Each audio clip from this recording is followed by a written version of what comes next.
Hello there. You're now with me, Shol Tomato, for TVS English News at 5. Let's get to the headlines. Sarawak certainly welcomes the direct flights from China, said Minister of Transport Sarawak, Dato Sri Lee Kim Shin. He said this when receiving a courtesy call from two Chinese aviation-related organizations, namely Civil Aviation Investment Fund and China Aviation International Construction and Investment Co Limited, at his office at Bangunan Baitul Makmur, Putrajaya. The meeting witnessed and exchanged views on ways to improve the connectivity between China and Sarawak, as well as other investment opportunity in Sarawak. As such, Lee believes that with the direct air connectivity between China and Sarawak would spur the state's economic growth in tourism, trade, investment and logistics, in addition to attaining the goals of the Post-COVID-19 Development Strategy PCDS 2030. During the meeting, the China delegation was given a short briefing on the history, culture and diverse range of products in Sarawak. Iron Lady Grace Wong Siu Mei smashed her own SEA Games record in a women's hammer throw event en route to the gold medal at the Morodok Techo Stadium today. Grace rewrote the record with a throw of 61.88 meters, erasing the old mark of 59.24 meters set at the 2017 Kuala Lumpur edition. Thailand's Mingkamon Kumphon, 57.62 meters, claimed the silver, while another national athlete, Nurul Hidayah Lukman, 49.61 meters, settled for the bronze. Grace, hailing from Sarake, explained that the extreme heat conditions in the capital gave her an advantage. She explained that her 3-month boot camp in Chengdu, China, was pivotal in winning her third goal. Her previous gold medal feats came at the 2017 Kuala Lumpur and the 2022 Hanoi editions. Grace currently holds the national record of 62.48 meter, set at the Malaysian Grand Prix 2 years ago. Meanwhile, Nurul Hidayah, seen as one of the country's future prospects, was satisfied and glad to contribute a medal. The construction industry has witnessed significant advancement in technology, and one such innovation that has gained widespread adoption is the Integrated Building Systems (IBS). Sarawak Consolidated Industries Berhad SCIB Chief Operating Officer Chai Tze Guang said the system is a comprehensive approach to building design and construction that leverages digital tools and collaborative practices to improve project outcomes. He further added that IBS systems improves project efficiency, enhance quality control, and increases cost effectiveness. It reduces a lot of labors. As you know, right now the labors are scarce, especially after the pandemics. I think every construction sectors are facing labor shortages.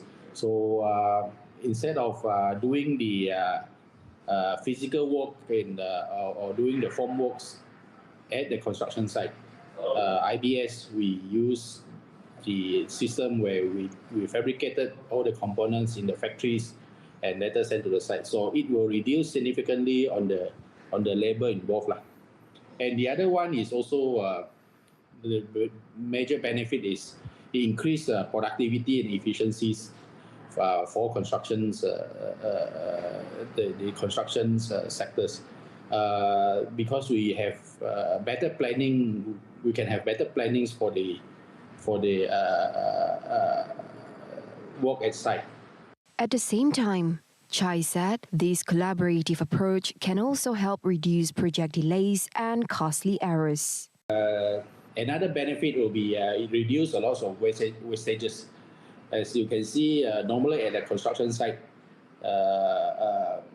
building materials like steel bars, formworks, and all those things there's a lot scattered at the construction site. So with the use of IBS, all these things through proper planning, it can reduce these wastages. Things we have better controls with the machines and equipments that we are having inside the factories. of course, that will increase the productivities and efficiencies of producing all these components. The adoption of IBS will continue to grow in the coming years, leading to a more efficient, sustainable, and innovative construction industry.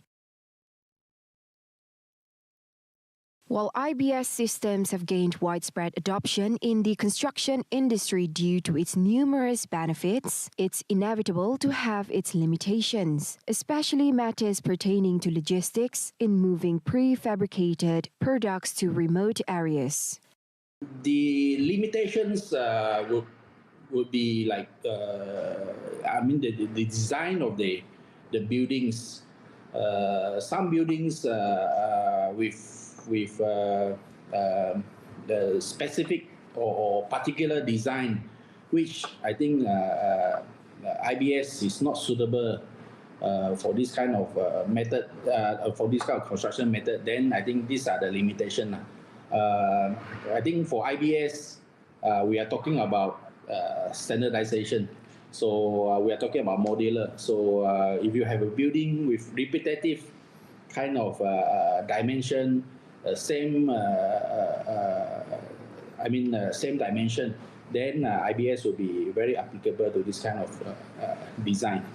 The other limitation will be particular in Sarawak. I think logistics is the issue. Some of the areas where I think, like for example, schools where it's not accessible by road. So when we talk about the IBS components, we are talking about huge or sizable products, and the logistics will be an issue to bring in all these components to the construction site. So that is also one of the limitations that I can think of for the IBS system. As such, Chai reiterated the importance for firms to carefully assess their needs and resources before engaging certain technologies to maximize their benefits and minimizing any potential drawbacks.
Welcome back.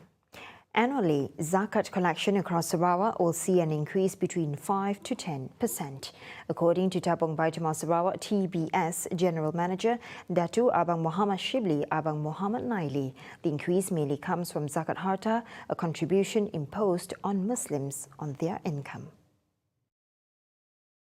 Lebih daripada 65% dikutip melalui zakat melalui potongan gaji.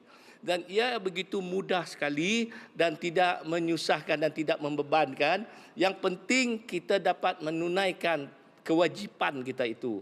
Dan kami bersyukur dan berterima kasih kepada bukan saja kepada pembayar zakat tetapi majikan yang sudi memberi kod potongan. Nak dapat kod potongan bukan mudah. Tapi alhamdulillah hampir semua majikan memberi kod potongan.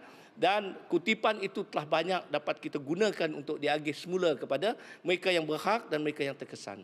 During TBS's Idul Fitri open house celebration with customers, the community and the Asnaf, TBS received Zakat Harta contributions of 1,060,000 ringgit from Etika General Takaful. Present during the handing over ceremony was Etika Deputy Chief Executive Officer CEO Muhammad Yunus Muhammad So'od. About 8,000 people attended the Aidil Fitri open house. Meanwhile, the collection of Zakat Fitrah during this year's Ramadan has remained steady, disclosed Shibli, as the rate has been kept at RM7 per head. Okey, sepanjang bulan Ramadan, kutipan fitrah telah kita kutip sejumlah 4.05 juta.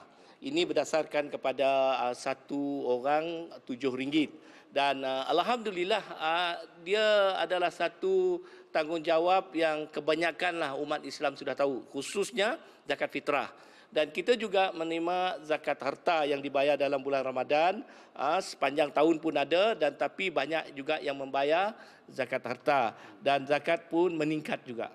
To those who wish to start their Zakat Harta contributions that did not sign up for the automatic deduction from their monthly income may contribute via TVS official website at www.tbs.org.my.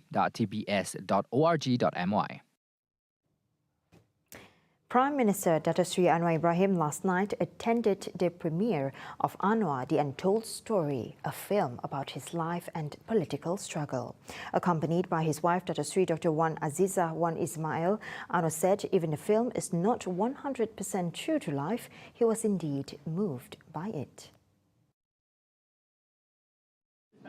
Sukar mengulas kerana ini ya sangat-sangat ya kadang-kadang ada episod kita melupakan ya. Kerana ia sangat menyakitkan dan menyedihkan, terutama kerana beban itu tertanggung oleh Azizah dan anak-anak dan rakan-rakan. He also praised the director for his direction, which he says smartly condenses 23 years worth of story into a 90-minute film. He hoped to hear the theme song Menjaga Cintamu, rendered by Datuk Sri Siti Nurhaliza Tarudin, which did not make it into the movie due to some editing issues. Ini masalah editing kerana yang dikirim itu agak kemudian. Saya dengan sebagai, tapi saya rasa great performance, a song by Siti Nurhaliza, liriknya dan juga lagunya itu luar biasa, menyentuh perasaan. Also present at the premiere, organised by DMY Creation, was Home Affairs Minister Datuk Seri Saifuddin Nasution Ismail, Communications and Digital Minister Fahmi Fazil, DMY Creation founder and chairman Datuk Muhammad Yusof, as well as over 250 celebrity guests and political figures. Anwar, The Untold Story, is directed by Indonesian filmmaker Viva Westi and features local star Farid Kamil Zahari as Anwar, while Indonesia actress Acha Septriasa plays Anwar's wife, Dr. Wan Azizah. The film, with a budget of 10 million ringgit, will premiere nationwide on May 18th.